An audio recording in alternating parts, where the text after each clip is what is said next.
if you like me to explain a little bit about the process or about materials, because I've heard somebody before asking Francois about materials, and maybe I think it's better that you ask some questions and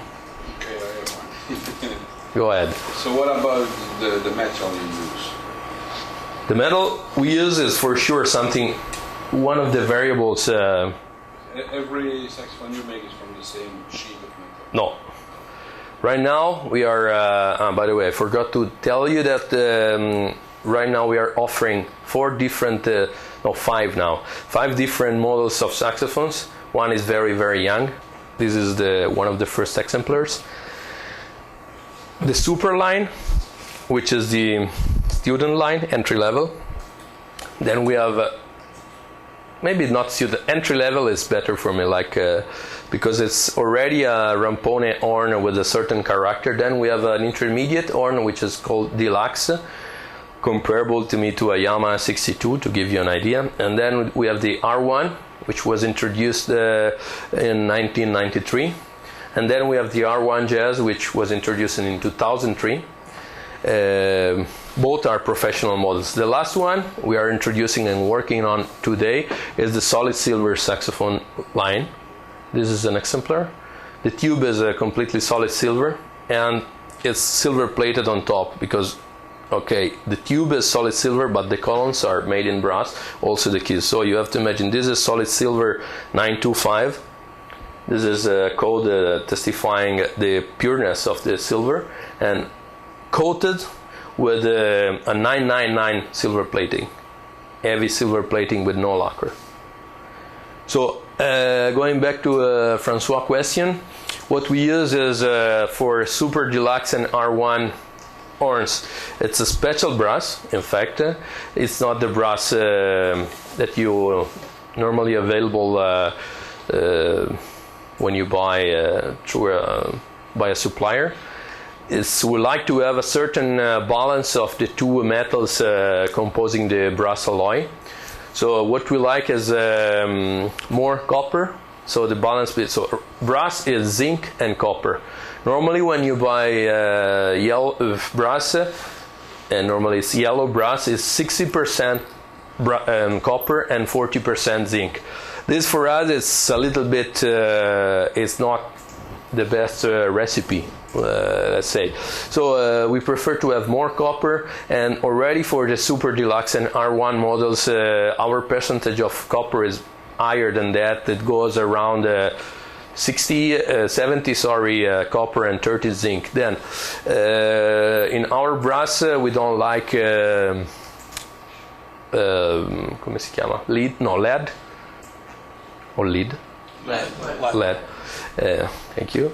Because in some, I mean, you can also buy brass which is impure with lead inside or other strange materials, but because of the final vibration, and also because we have to completely shape everything starting from flat slabs, we need something very specific, because otherwise it's really a mess to bend and solder and shape the bell, etc., etc. So for the R1 Jazz, we decided to come out with an alloy which is even richer of copper. So it goes up to 80-85% copper and 15% zinc. This is bringing more, to me, darkness in sound. It's like if the sound is deeper. Even if I like to make experiments when we are buying and again, I agree completely with Francois. We don't have really a theory for making saxophones, or explain better. There are theories and books. I read some of them. It's very useful for me to listen to Francois speaking, because I mean, it was saying great things. But I don't know if it's a pros or a contras. In Italy, at least, we don't really have universities researching on vibration or on metals, and that can tell you exactly this is it or this is working like that. Most of that is experience and attempts. You try these, you test, and you have maybe 10 players testing the same 10 horns, and you listen to them and you blow yourself, and you try to you go on like that by experimenting and understanding what's happening inside the bore and what's happening using different materials. So another material we are working now on is solid silver, and I must tell we made maybe 7 or 8 pieces, only sopranos for now, and all of them were sold, but I must tell that if you have a soprano mouthpiece with you, I'll suggest you to test this soprano, and I like to have your comments, because we believe it's another, we like it very much. It's giving maybe a little bit more of resistance compared to a red brass R1 jazz saxophone, but it's like if you have even more complexity in the sound. Everything is there. The core is so huge. It feels like that you can touch your sound, and still you can create a little bit more of colors by coating it in silver or in gold or in silver plus gold. Like for instance, this soprano. This is on R1 jazz, so it's not solid silver. It's red brass, heavy silver plated, heavy vintage silver plated with heavy gold 24 karat inside the bell. Finishings is another very, very important variable when we are speaking of sound. So trying to, in my opinion, make a list of the variables influencing the sound of a saxophone. I will put for sure the bore on pole position. This is not, I agree completely with Adolf Sachs, who was writing that on books, and people in those years were kind of critics, was not really in agreement with him, and they were saying that the way to describe what is a saxophone is just enough to tell that is a metal reed instrument, but made in metal and with a conical shape. But mostly they were insisting that this horn is a new horn because it's made in metal. If you read on books, Adolf Sachs itself was already saying that his invention could have been made even with other materials, even with paradoxically with wood or not plastic in those years, but after we know all that Grafton and there are some other. In those days there was this big fight because it's actually the beginning of the industrial period, and they started to make metal instruments. Before that, woodwinds were made out of. Yeah. So the big fight was that there was like one school saying what makes the tone colors is the material, and the other school what makes the tone quality is the architecture of the instrument. Yeah. So that's why at that time they made a crystal trumpet that sound exactly like a brass trumpet, and made like a cardboard conical pipe on which you put a mouthpiece that sounded like a saxophone.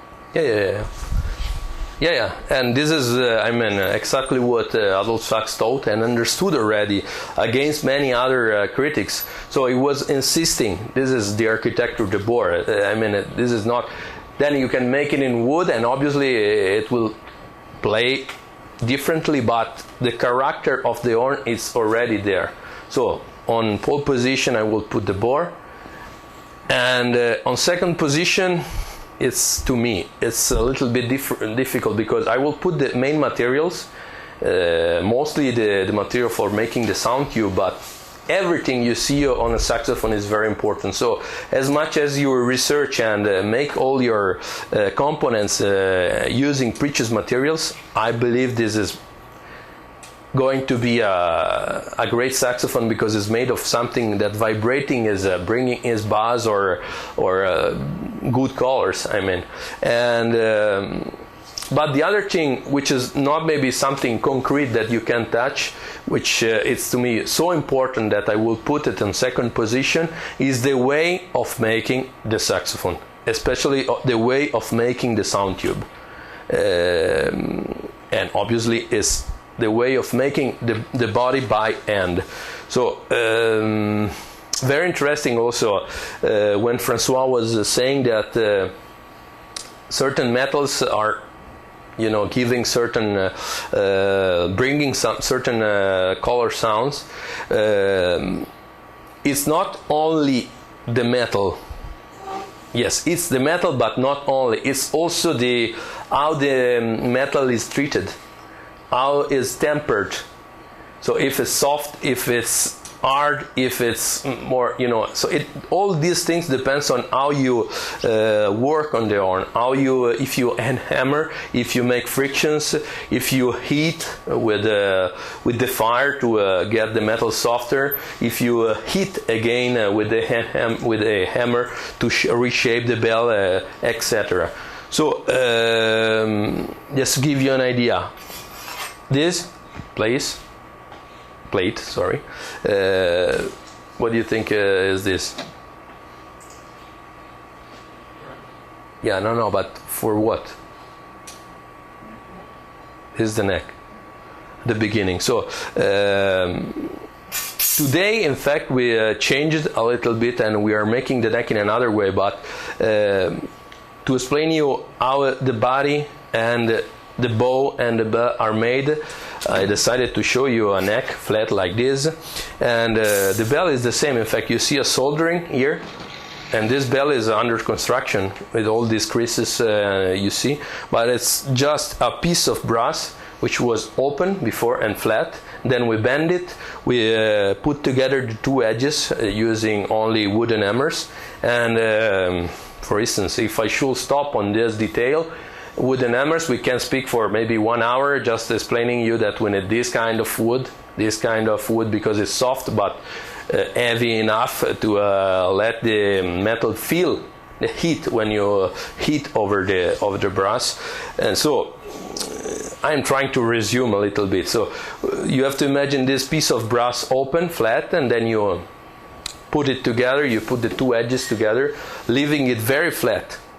Now you see it's already round, but it's very flat because then you need to solder, and the soldering it's what we call it hard soldering, and you need pretty high temperatures. So you have to be very careful that you don't melt the bell itself, but you solder, you know. So you have to be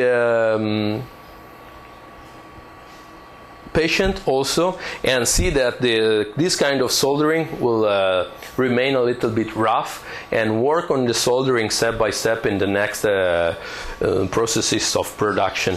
So you solder the bell, and then you start sometimes with a lot of energy also to heat the bell like that when it's flat against a wood piece, to let it pop up a little bit.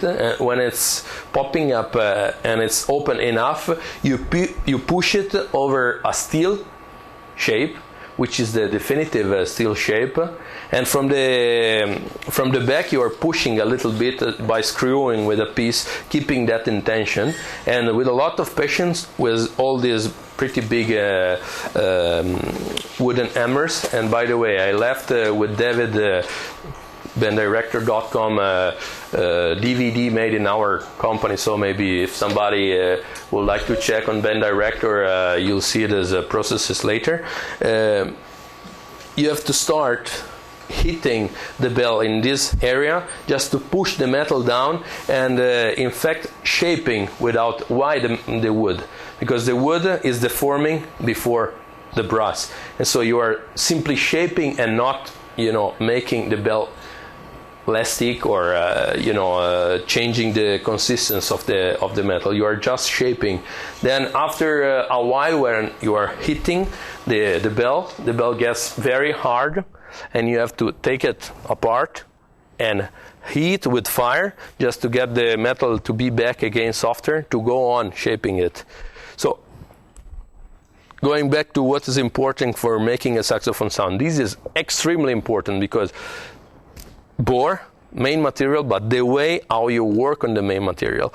And after that, it takes maybe, I would say, it depends from the worker, but 120, 150 hits to finish a bell before to put it on the lathe to smooth it.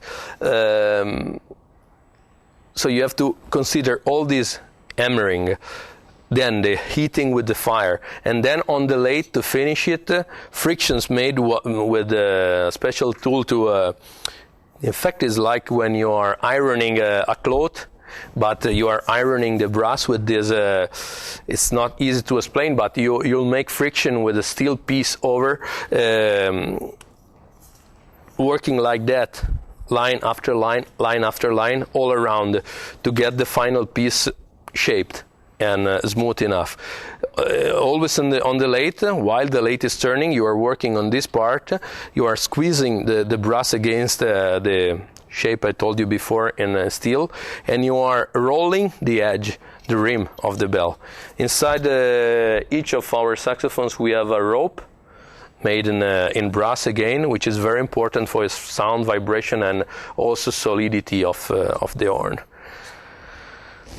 This is one of the most important processes. I believe that the two most important parts of making a saxophone sound are the neck and the bell.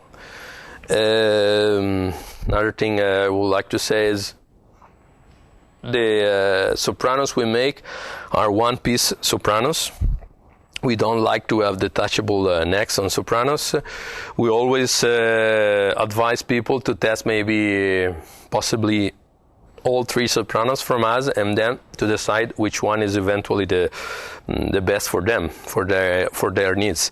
Cutting the R column here, putting another neck is something I really don't like, because you are creating turbulencing inside, you are creating frictions, and it's not like to have the body in one piece. Paradoxically, it will be great to make an alto or a tenor in one piece, but it's really very complicated for many reasons, and also for stamping the tonals, and also for just traveling with the horn, and for many other reasons. So one process which I like to tell you about, which is maybe not so usual to listen to, is how we bend the neck of the soprano. As I told you, we don't have a detachable neck, so we are making the body before just straight, then we are fulfilling the body without, all keys when it's rough at the very beginning, when the tonals are already stamped, but everything is very rough. We are fulfilling with lead here, and then we have a special tool, but made inside the factory by us, because we make most of our tools, because there isn't a supplier making tools for making a saxophone.